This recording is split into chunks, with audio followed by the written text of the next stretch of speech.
Okay, good evening, everybody. Shall we get started? Welcome to the Royal Society.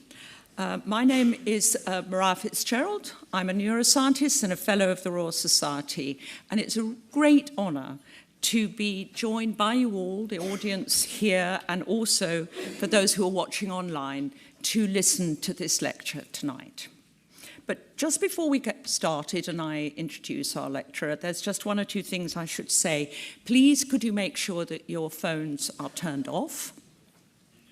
There's no planned fire alarm test this evening, so if it does go off, we will need to evacuate, and we should go out through the door over here. I hope I'm pointing in the right way. This door at the back on the right is where we should leave. And please note also that this event is being live streamed on the Society's YouTube channel, and it will be available to watch afterwards. So now let's get on to the business of the evening, which is to celebrate the 2022 Wilkins-Bernal-Medawar Prize, which is being presented to Dr. Philip Ball. This prize is given annually for excellence in presenting the social function of science, the philosophy of science, or the history of science.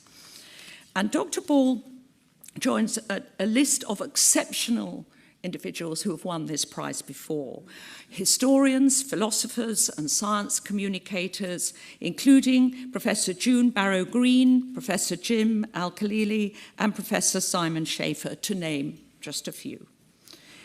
But the winner tonight, Dr. Ball, is a science writer who has written for numerous publications, including The New Scientist, The New York Times, The Guardian, The Financial Times, and he regularly contributes to Prospect Magazine's science blog.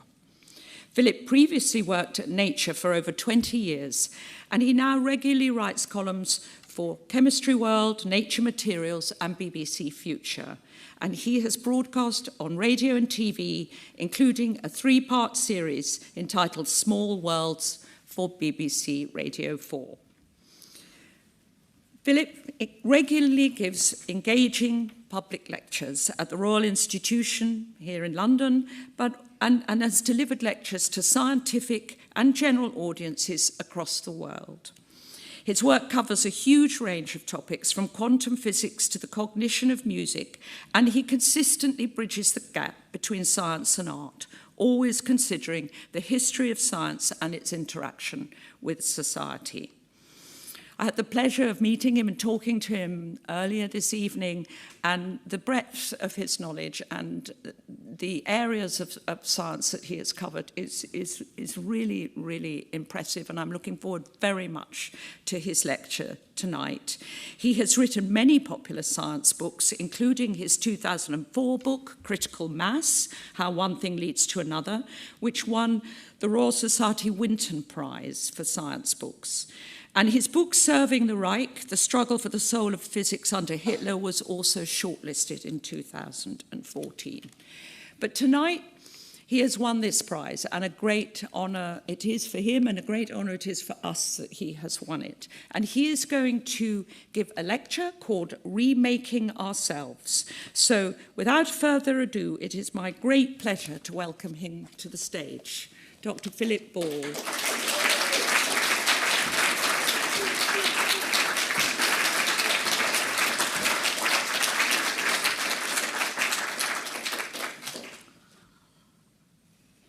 Thank you so much, Maria. And I'm grateful and humbled, actually, not just to receive this award, but because so many of you, friends and family and colleagues who have supported me and what I do, have come tonight. And thank you so much for doing that. I realized that at no time during a talk is the audience more attentive than at the beginning. So I'm going to give you the take-home message straight away. I've been writing and commentating on science now for more than 3 decades, and I'd argue that science communication is more important today than ever it was. We see that, for example, in the coverage of the COVID pandemic, as well as discussions about AI, genome editing, stem cell technologies, climate change, and many other issues that are becoming increasingly central to our lives.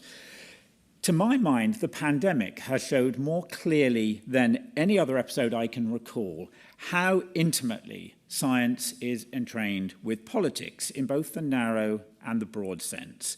This means that our job was not just as explainers and translators who could explain R0 values, remember them, or mRNA vaccines, but as critics, interpreters, and context makers. So contributions like these probably didn't please some scientists, but I felt that they were an essential and I hope a useful part of the job. And in the US, Ed Yong, one of the finest science writers of our times, seems to have reached the same conclusion. And his bird's eye view of the politics of the pandemic in the US for the Atlantic completely warranted the Pulitzer Prize that Ed has been awarded. So here's the message. While a big part of the goal of science communication is to convey new discoveries and technologies in a language that's accessible to everyone, I believe that we who strive to do this will be failing in our role if we don't at the same time explore the social and cultural contexts against which these fast-moving and impactful developments can be evaluated and understood. We have a duty not just to illuminate, but sometimes to complicate. And I believe that those contexts have to be very broad, embracing historical, philosophical, societal, cultural, and ethical considerations, the very factors that this medal stands for. That's my understanding of the contested notion that all science is political. It's not to say that all science is politicized, or should be, but to recognize that it doesn't take place in a social vacuum, and that the questions that science asks and the framing of the answers, as well as the way in which it is received and integrated into our societies, are inevitably saturated with agendas and conditioned by the intellectual heritage from which they emerge. Now, all this might sound rather abstract, so I want to put some flesh on the bones, as it were, by looking at a particular area of current interest and activity and controversy in science. And I'm going to begin it with this 1956 essay by Peter Medawar, which I think is a classic example of his wonderful ability to write about the science of his day in a way that brings out the wider contexts. The title, The Uniqueness of the Individual, suggests a rather philosophical theme, but Medawar explores it through the lens of skin grafts, which was then still a nascent technique that had been rendered particularly salient by the two world wars. So Medawar explains that typically what happens is that a sheet of skin would be removed from some uninjured part of the patient's body, ideally the thigh, and laid over the area from which skin had been lost, whereupon it will eventually merge with the skin at the borders. But what if the patient doesn't have skin to spare for this process? Why not then use skin from a donor? Well, we know the answer, of course. There will be immune rejection, so that in general the graft won't take. But why not? The problem is that our immune system learns during our development to recognize our own cells and tissues and to distinguish them from those of other organisms. This self-recognition is clearly connected to the individuality of our genomes because skin grafts can be exchanged between identical twins. And in fact, Medawar describes a case where grafting was used to establish a genetic relationship between two children. These were in the days before genetic testing, before genetic sequencing was possible. So one possible way to define the uniqueness of the individual then is immunological. The self is that which the immune system recognizes and accepts. As Medawar put it, the concept of immunological tolerance has implications which are deeply philosophical in the worst sense of the word. I love that admission of discomfort, I think. For it bears directly upon the recognition and awareness of the self. But this is a very contingent idea of selfhood, as Medawar recognizes. What if we suppress the immune system, as is routinely done for organ transplants today? Are we then suppressing a sense of self?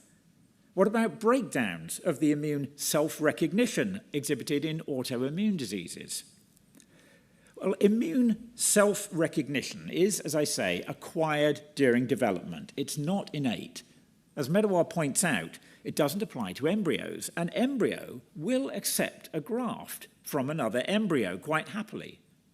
What does that mean?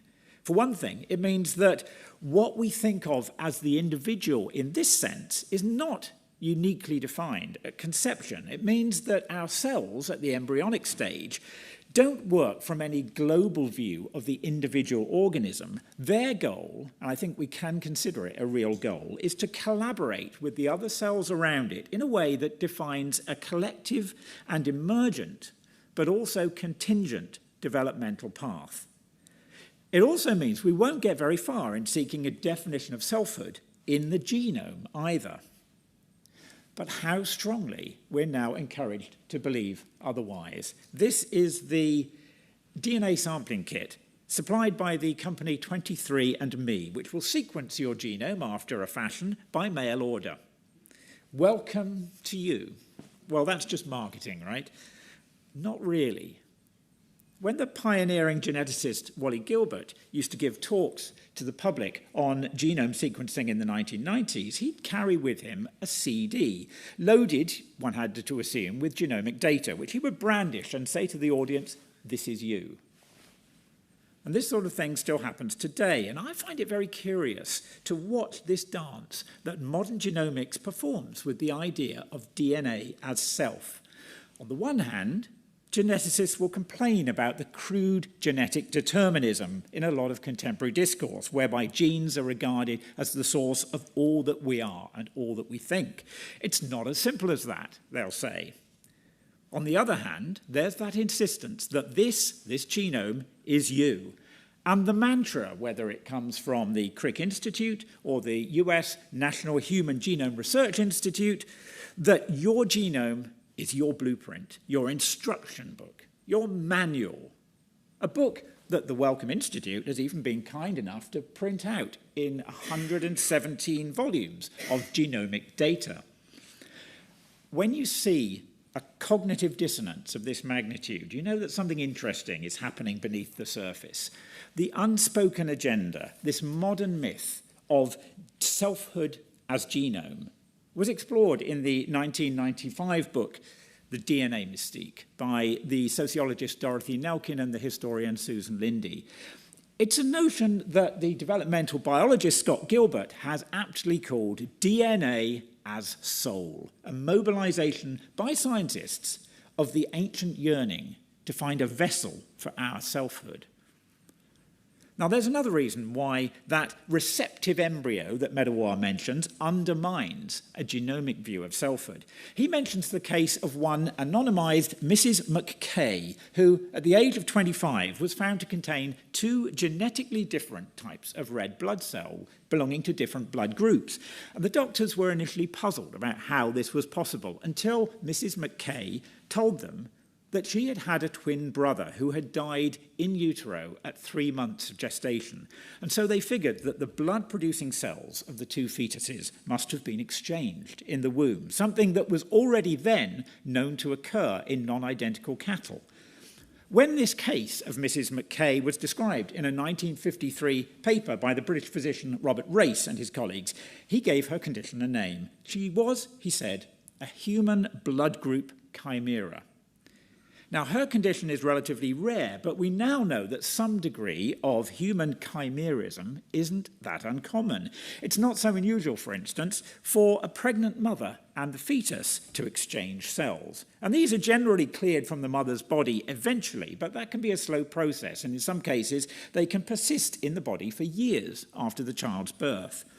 But more extreme forms of chimerism are possible too. Very rarely, two non-identical embryos, even of different sexes, can fuse in the very early stages of gestation to become a single person with a mosaic of genetically distinct cells throughout the body. So if some of those cells have two X chromosomes, they're chromosomally female, you might say, while some are XY, chromosomally male, then the reproductive organs are decided by which set of cells in the merged embryo happen to produce them.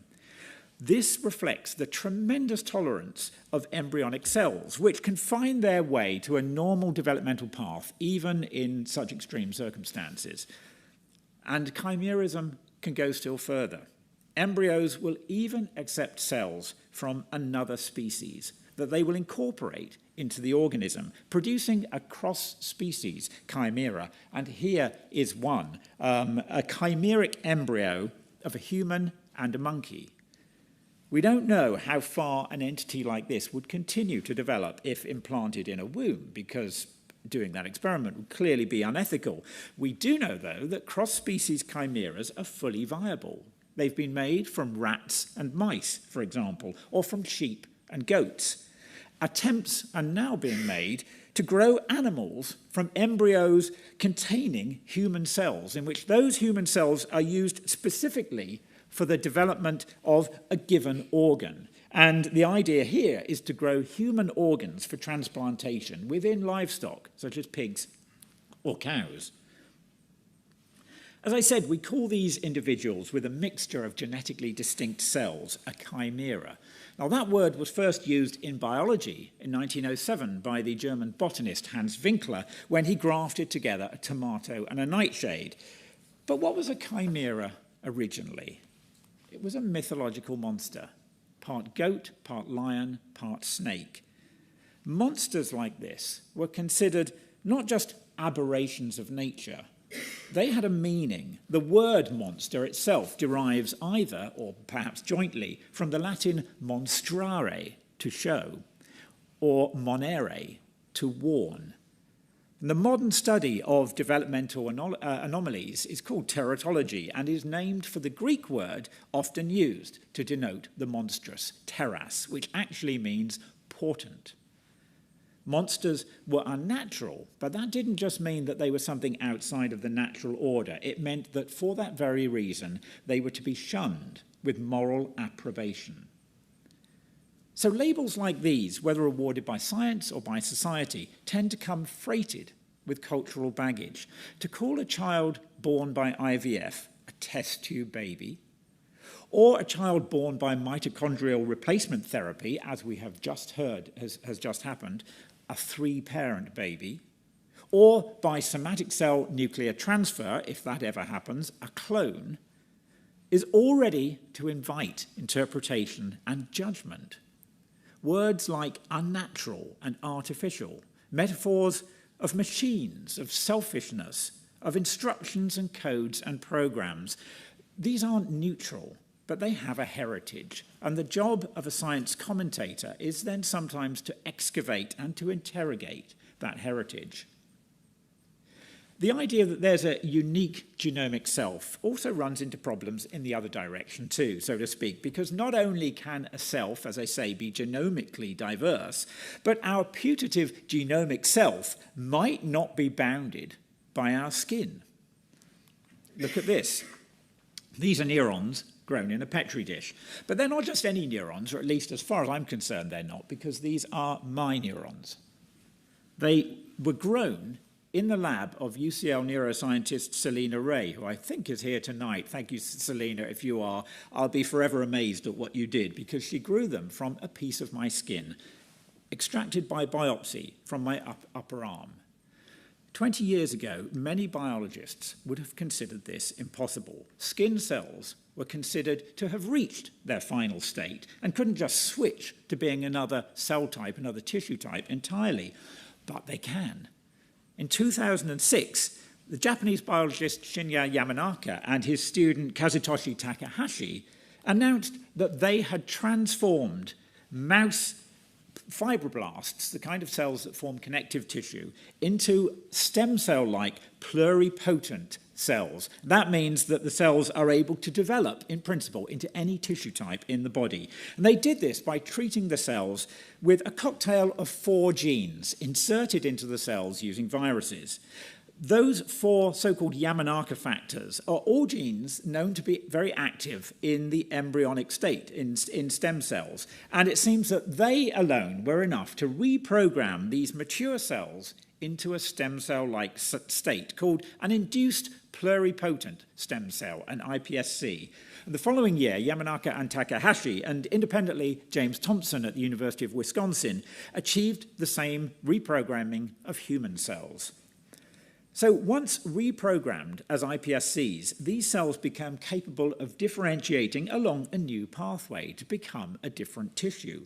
Now, although that possibility was already inherent in much earlier work done in the 1960s by John Gurdon at Cambridge in work on cloning, the relative ease with which Yamanaka's method could be used to transform cells was a revelation. And it had enormous potential for cell biology, and he shared the 2012 Nobel Prize with Gurdon. This cell reprogramming raises the prospect of regenerating lost or damaged tissues, for example, to treat and perhaps heal injuries of the spinal column or of the retina, or indeed for making skin grafts. One great advantage is that the patient's own mature cells can be used, and so there shouldn't be the problem that Medawar warned about of immunological rejection of foreign tissue. But this isn't just about transforming cells, it's about determining what they can make.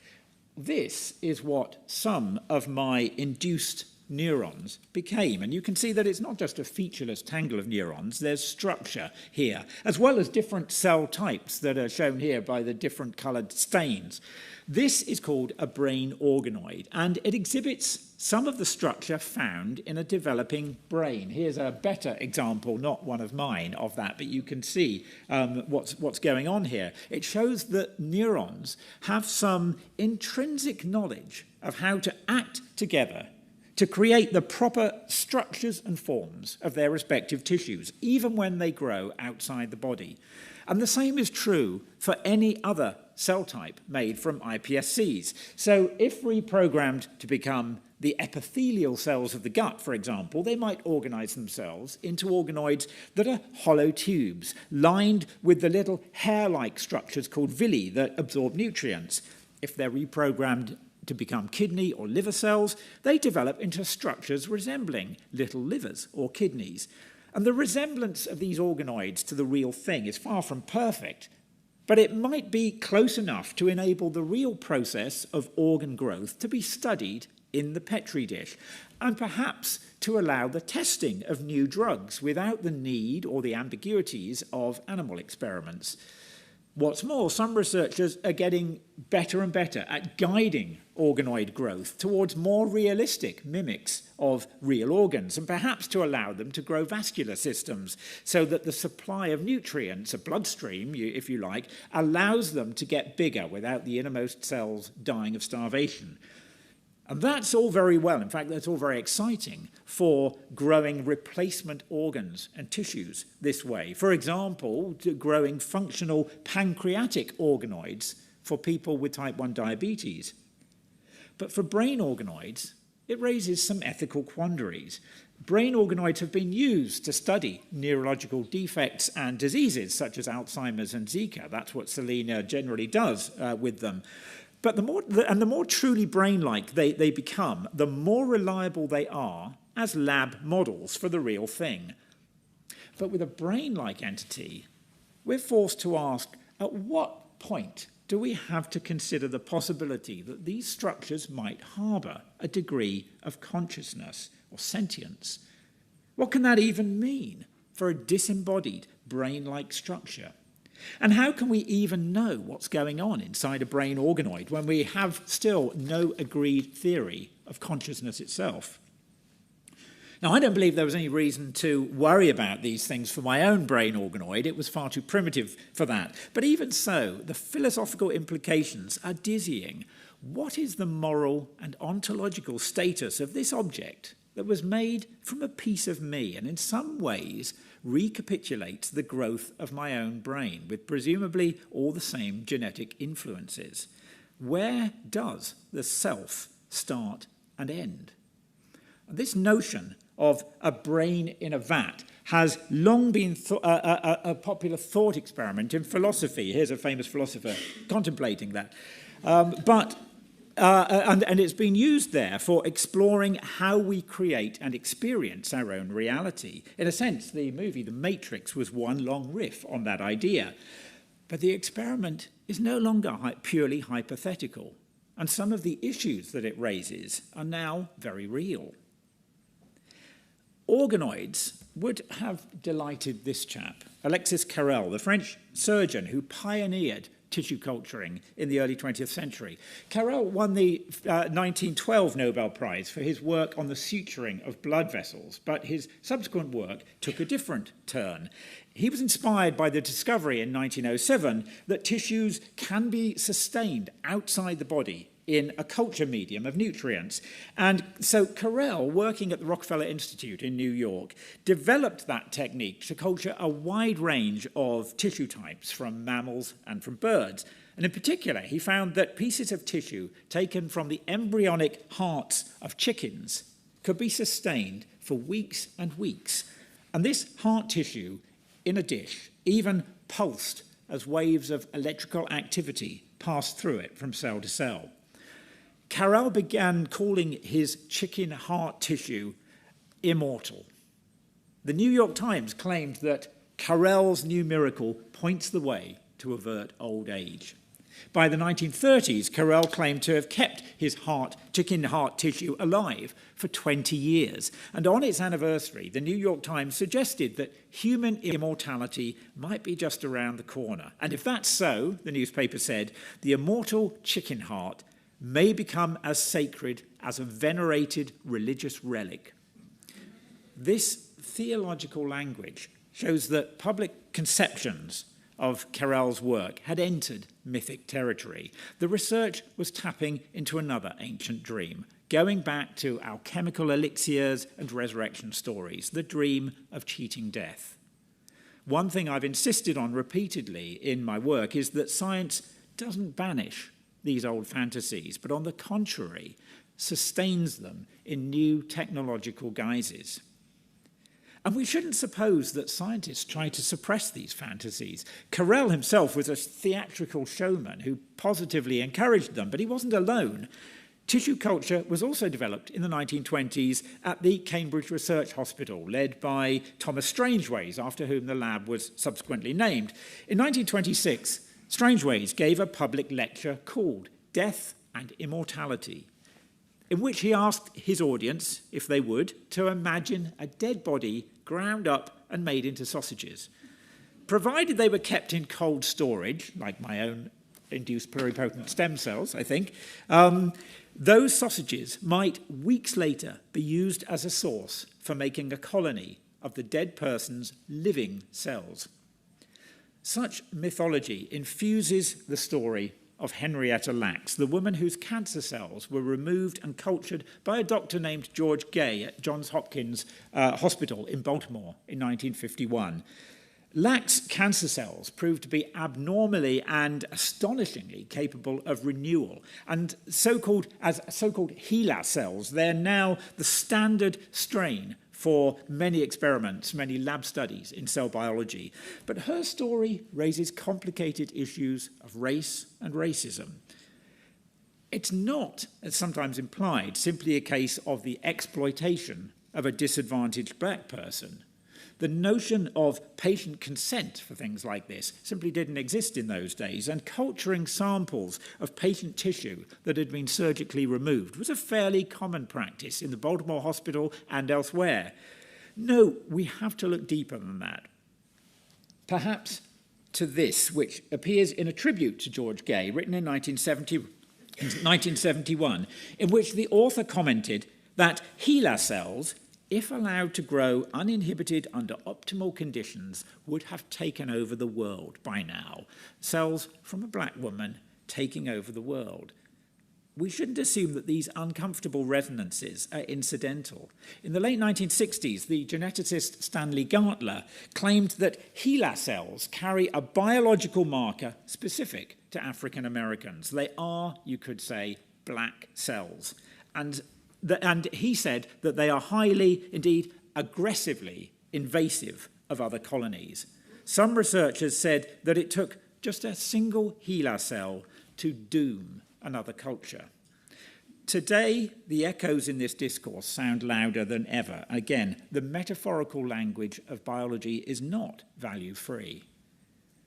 There are complicated racial currents too in a short story about tissue culture, written in 1926 by the biologist Julian Huxley, a rare venture into fiction for him because he had really none of the literary prowess of his brother Aldous, who, the author, of course, of the 1932 dystopian satire on biotechnological control of society, Brave New World. Julian Huxley was a major figure in science at that time and in the popularization of science in the mid-20th century, and he became the first director of UNESCO. His story, The Tissue Culture King, borrows a scenario from his friend H.G. Wells, specifically from the island of Dr. Moreau. So it tells of a rogue scientist conducting weird experiments in a remote location. This scientist is an expert in tissue culture, explicitly inspired by Carrel's work. And he's captured by an African tribe, but makes himself a figure of power by taking tissue samples from the tribal king and culturing them into pieces of tissue that are treated as venerated relics and are thought to have supernatural power. Over this tale looms the spectre of European condescension and superiority, with the biotechnological mastery of the West conferring power over more primitive cultures. And these social currents flowing beneath the science are even more perceptible with Carrel himself. His quest to extend the human lifespan with tissue culture and organ preservation outside the body was intimately bound up with his ideas of white supremacism and eugenics, and his paranoid fear that Western society was under threat from inferior cultures. These views were shared by his unlikely assistant, the American aviator and Nazi sympathizer, Charles Lindbergh, who, after his famous solo transatlantic flight in 1927, became Carrel's assistant and helped him to build devices for keeping human organs alive and perfused with blood. Carrel himself, working in France when the Nazis invaded, was happy to collaborate with the Vichy government. And he died after the liberation in 1944 while awaiting trial on charges of collusion. Now, I notice a tendency in science to regard tales like this as historical curiosities. Well, yes, sadly, that's how many people, including scientists, used to think, but today, thank goodness, we're objective and free from ideological agendas. It's a line that becomes harder to sustain as it creeps ever closer to the present day. So yes, we are happy to remove the name of Francis Galton, the architect of pseudo-Darwinian eugenics in the late 19th century, from our lecture theatres. But how then do we feel about Francis Crick, for whom the hub of biological research in London is now named, who was still advocating for eugenics in the 1970s?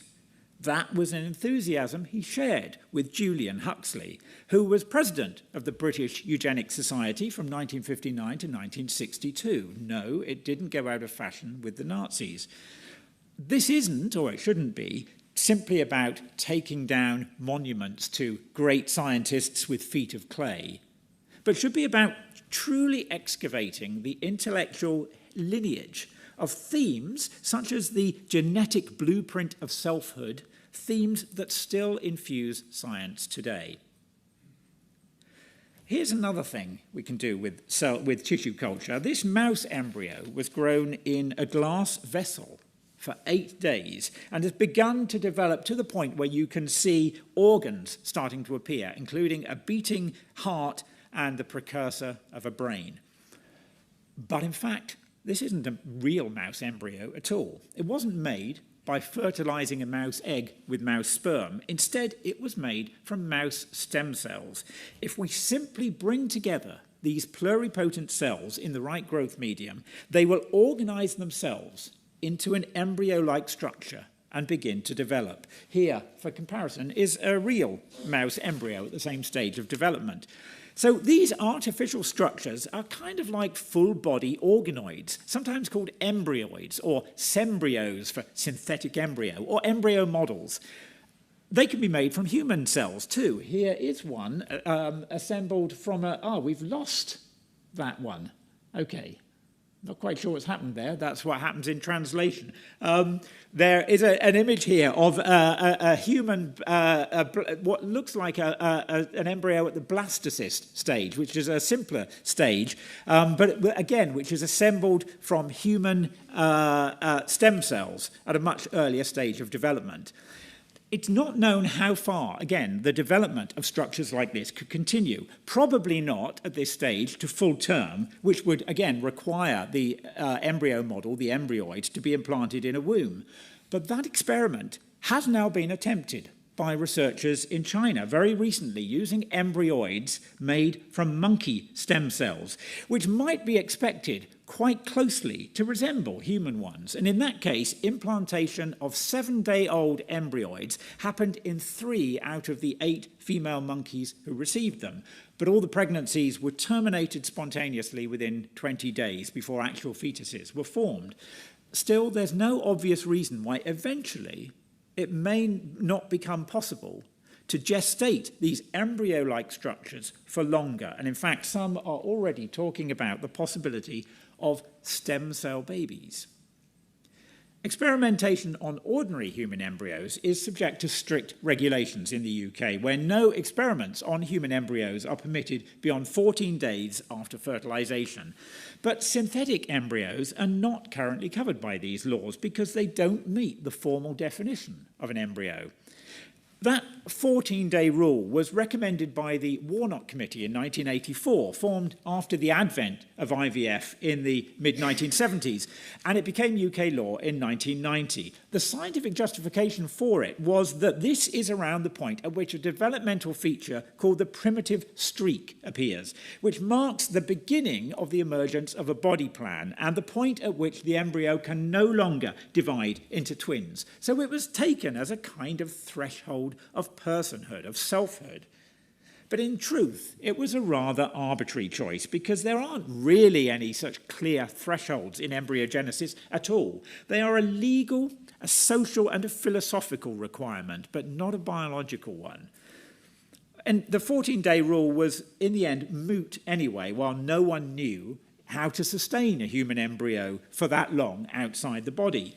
But recently, that has become possible, and with it comes the possibility of then investigating human development at these later crucial stages, which have until now relied mostly on imperfect analogies with the embryogenesis of other mammals. So such research could be medically valuable. And in 2021, the International Society for Stem Cell Research revised its guidelines to advise relaxing this 14-day rule in some circumstances. That reopened the debate that the Warnock Committee seemed to have settled. By what criteria can we establish regulatory thresholds when the science itself seems to offer us none? Must we always be prepared to revise regulations to keep pace with scientific advance so that society has to follow where science leads? Well, these are complicated enough matters for human embryos, but for synthetic embryos, we don't even have the moral and ethical frameworks to really think about them. What we're really seeing here is a collision between the human as we've long imagined it to be and the human that biology reveals. The self that Medawar talked about, the unique individual, bounded, as it were, and sealed with a soul, just can't be made to fit the biological reality that we are a colony of cells, each possessing a degree of autonomy and capacity for growth and development. It now seems possible that, in principle, any part of us could, in the right circumstances, become any other part of us, including another entire organism. In that vision of proliferating, undifferentiated flesh, there seems to be a disconcerting dissolution of the self. Now, science has no place for the soul today, but as a concept, it performs cultural work. When it appears in old stories about making people, and there are many such stories, as I explored in this book, it's not so much as a religious notion, but as a kind of watermark of genuine humanity. In Goethe's telling of the Faust myth, Faust's assistant Wagner, shown here, creates an artificial humanoid homunculus that longs to be reborn as a real human being with a soul. Condemnation of the alchemists' claims in the Middle Ages to be able to make homunculi like this didn't come from today's modish accusation of playing God, but from a theological unease that these artificial beings might be both without a soul and, because they weren't descended from Adam, without original sin. When the soul features in Mary Shelley's Frankenstein and in the Czech writer Karel Čapek's 1920 play Are You Are, which introduced the term robot, it serves not as a theological notion, but I think as a defense against the horror of materialism. It protects us from the thought that we can be manufactured. I don't think we'll be able to navigate the ethical quandaries posed by the new biotechnologies unless we recognize these old fears and fantasies that still inform our judgments. But they operate now in a very different context to that of, say, Frankenstein. Čapek's Are You Are is, I think, the Frankenstein story imagined for the age of mass production. It portrays humanoid robots, and in fact not metal ones, but fleshy ones, rolling off the production lines of the company Are You Are, Rossum's Universal Robots, in the same way that motor cars were then rolling off Henry Ford's production lines. The technology is now not driven by a lone scientist's curiosity or desire by fame, but by capitalization and market forces. Debates about the ethical bounds of these new technologies can't afford to ignore this commercial context in which they operate and to stay simply within the bounds of the technical aspects of safety or of medical value. Each step forward with reproductive technology, for instance, potentially becomes an optional add-on that IVF clinics, especially in an unregulated market like that in the US, can offer to clients at an extra cost, of course. And how easy will it be for customers to resist? Don't you want the best for your baby? Doesn't it make sense then to have your IVF embryos genetically screened so that you can select the best of them? Genetic screening for inherited disease in IVF is now routine where such dangers are known, but there is also now talk of screening for positive traits like intelligence or athleticism, using a technique called polygenic pre-implantation genetic testing. And in a recent survey, 43% of Americans said they would consider such a service if they were undertaking IVF, and it was offered. And yet it's by no means clear that these methods to select traits would even make much difference at all. And in any case, the predictions that they offer are inevitably no more than statistical. They might say, indicate that there's a 40% chance of the child made from this embryo being in the top 20% for educational attainment. How can the public be expected to navigate questions and choices like these, especially when we encourage encourage a belief in genetic determinism with talk of genomic blueprints? We need better stories to tell. Well, I want to take, finally, a step further into this brave new world. Let's suppose that it does become feasible, in principle, to grow a human body from an embryo model constructed from stem cells, perhaps entirely outside the body in an artificial womb, like Aldous Huxley's hatcheries. Imagine then that we could engineer this embryo in some manner that altered the course of the development, so that the body doesn't grow a functioning brain, perhaps using the knowledge gained in this new discipline of synthetic morphology. Does this entity then have any real personhood at all? Or might it better be regarded as a full-size, full-body organoid from which organs can legitimately and ethically be harvested for transplantation when our own wear out? A sort of personalised spare parts store kept on ice. It's hard to say what exactly the moral or the philosophical objections might be to that idea, and yet I suspect that you, like me, will instinctively recoil from that image. John Desmond Bernal foresaw this kind of thing. in his 1929 essay, The World, the Flesh and the Devil. If we're not to solely rely on the very slow evolutionary process to change ourselves, Bernal wrote, then man must actively interfere in his own making and interfere in a highly unnatural manner. We must alter either the germplasm, that means the genome, or the living structure of the body, or both together. And in the increasingly cerebral and ever less manual world in which we now live, Bernal said, energy-demanding limbs are just mere parasites that we can do without. Let's get rid of them. He imagined the end point of this process being a kind of human brain, perhaps, who knows, a full-grown human brain organoid that would be hooked up to whatever sensory and motor apparatus it needed for the task at hand, as if picking up limbs for the job before laying them aside again. I can't help but be reminded here of some recent work on actual brain organoids. One report describes brain organoids that have developed light-sensitive patches, like those in the eyes, because after all, the visual system is really essentially an outgrowth of the brain. A second reports a brain organoid that was hooked up to muscle tissue, and that it could control that tissue to some extent, making it twitch. And in a third report, a real brain organoid was hooked up and trained to play the computer game Pong.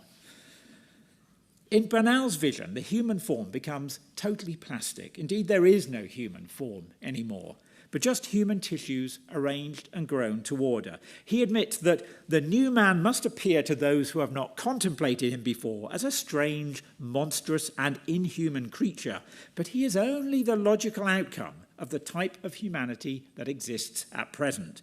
That kind of human would eventually disappear, Bernal said, and with it will go our human limitations. We could redesign ourselves to inhabit the seas, the moon, the different gravities and atmospheres of other planets. This was a vision shared by Julian Huxley, who coined a new word for it. The human species, he wrote in 1957, can, if it wishes, transcend itself, not just sporadically, but in its entirety, as humanity. We need a new name for this belief. Perhaps transhumanism will serve. Transhumanism is now a major movement, which takes many forms, but all of which loosely adhere to a definition like this, offered by one of its leading advocates today. In one of the most popular forms, transhumanism imagines abandoning the flesh entirely, uploading our minds to a much more robust and reliable computer circuitry. Well, in fact, not only do we have no idea whether this could ever be technologically feasible, but we don't even know whether such a vision is meaningful or coherent. It's an act of faith, as much as is the religious belief in the immortal soul. And I hope you can now see that, in fact, it is the same thing, clothed in the validating language of science and technology. For Huxley, transhumanism will see humankind, quote, at last consciously fulfilling its destiny. Well, that's a fascinating statement, implying as it does that we possess the theological notion of a destiny at all, and moreover, that it's one that demands that we escape the world and the flesh that we've inhabited since the dawn of our species. We are apparently meant for something more.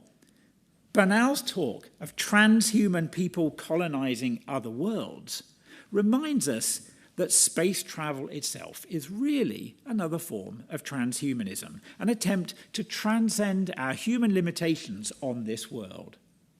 The colonization of space was first mooted by John Wilkins, the first of this trio, for whom the award is named, and of course one of the founders of the Royal Society.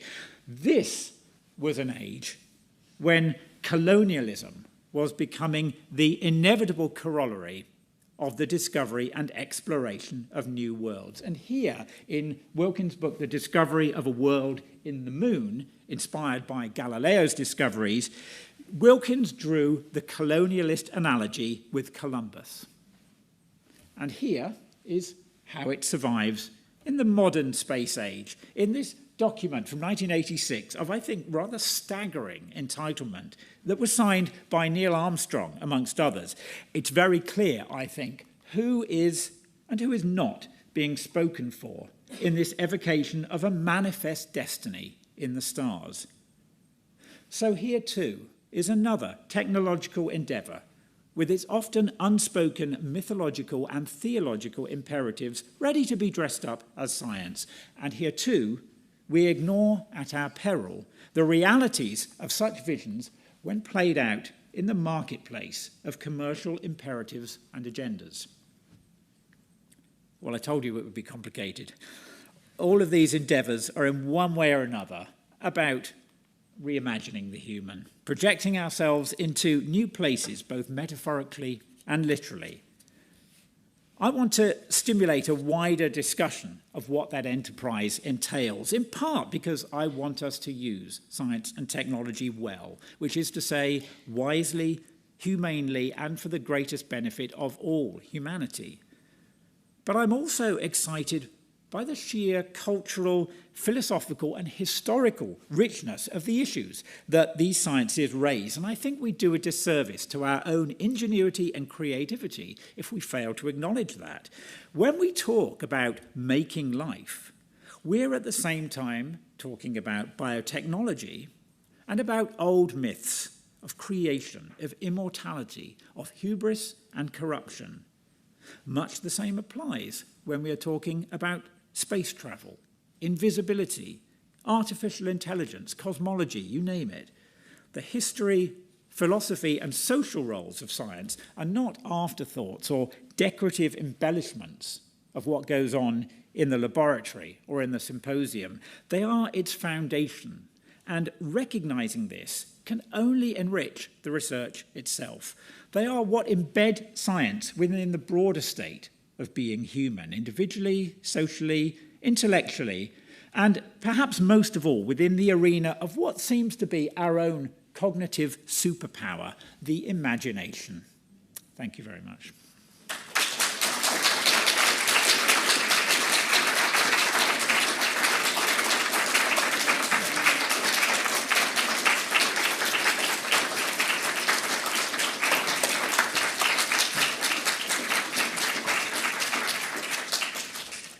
Well, what a fantastic lecture. Thank you so much. It was really, really thought-provoking, and I'm sure there'll be lots of questions.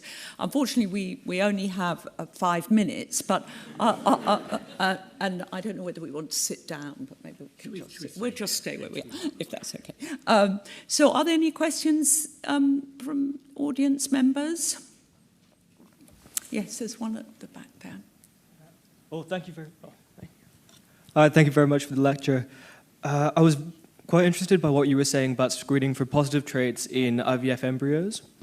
And I wanted to know that if you, for example, took a random sample of IVF embryos and a random sample of embryos that were kind of naturally, well, eggs that were naturally fertilized, would the ones that are naturally fertilized have a higher, I suppose, a higher likelihood of having those positive characteristics?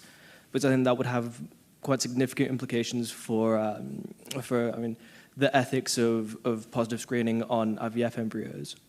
I'm not aware that anyone, it's a very good question, I'm not aware that anyone has been able even to do that comparison.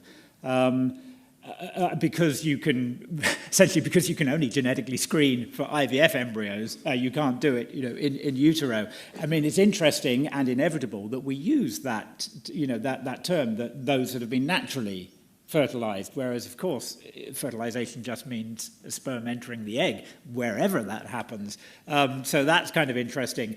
But I'm not aware either of any reason to imagine that the genetic disposition, if you like, of embryos created by IVF should be any different from those that are produced by the normal method of reproduction. But it's certainly a valid question. Thank you.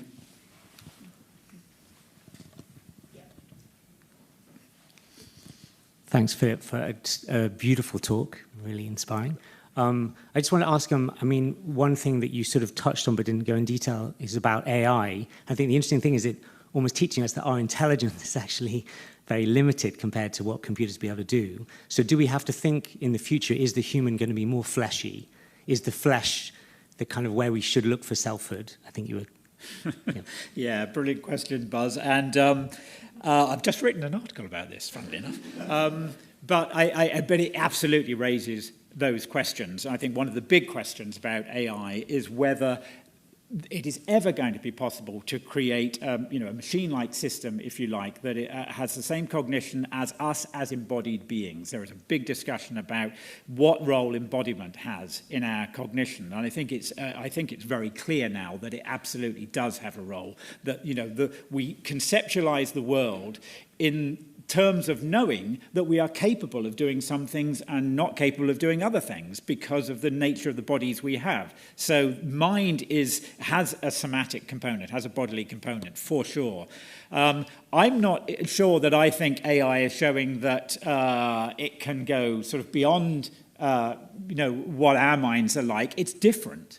And I think that's the discussion that's starting to happen now, that we've, for some reason, had this idea that there's a kind of a magnetic force that is going to draw AI, as it gets more and more complicated, towards our own mind until it finally gets there and does everything we do. There's no reason to think that, and actually every reason to think that it's going on a different trajectory entirely, that there may be a different mode of cognition, whether it's sentient or not, and it's certainly not at the moment, a different mode of cognition that AI makes possible, certainly with things like large language models, that we don't understand yet, a different kind of mind. And that's actually one of the possibilities that really excites me, that AI is forcing us to really think more broadly about what mind and cognition can be.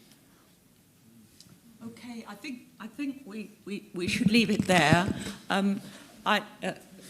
It just remains for me to thank you very much for this. I'm sure the questions can go on later, but thank you very much for a really amazing lecture. And also, of course, to award you the 2022 Wilkins-Bernal-Medawar Prize. And for that, you get a lovely medal, which is here for you. I haven't opened the box, so...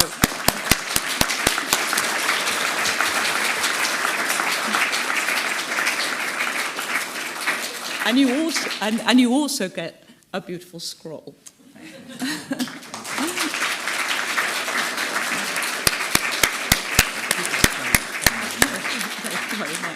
Okay, so I think the lecture is over. Thank you very much.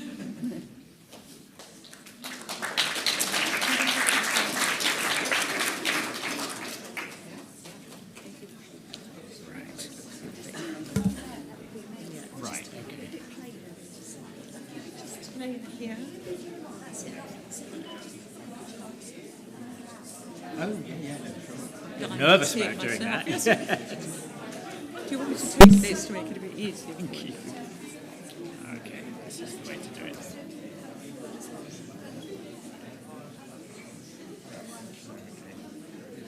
Shall I hold this? Do you want me to hold this, or shall I? Because this is his as well. It's his. Do you see what I mean? Yes. What would you like us to do? Should we do? I'll hold it.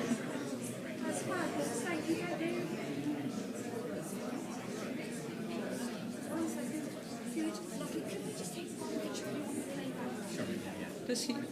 I'll try to take these for you.